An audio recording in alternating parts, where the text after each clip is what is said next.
Japan کے دارالحکومت Tokyo میں ایک شخص ٹیکسی میں سوار ہوا۔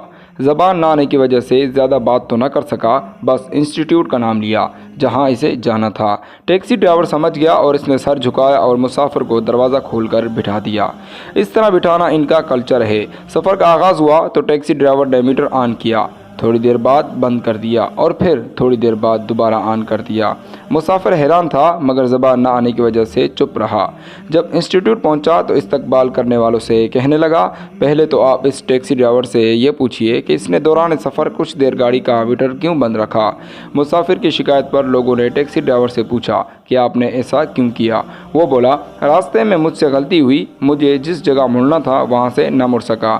اگلا یو ٹرن کافی دور تھا، میری غلطی کے باعث 2-2.5 کلومیٹر سفر اضافی کرنا پڑا۔ اس دوران میں نے گاڑی کا میٹر بند رکھا۔ جو مسافت میں نے اپنی غلطی سے بڑھائی، اس کے پیسے میں مسافر سے نہیں لے سکتا۔ آپ کو حیرت ہوگی کہ اس ڈرائیور نے نہ چلہ لگایا تھا اور نہ وہ نماز پڑھتا تھا، نہ کلمہ، نہ اس کی داڑھی تھی، نہ جبہ، نہ ٹوپی، نہ پگڑی تھی، مگر دیانتداری تھی۔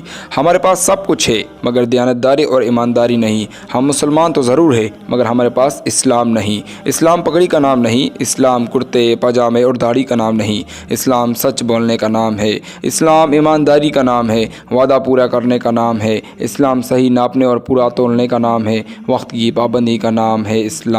اسلام دیانتداری کا نام ہے۔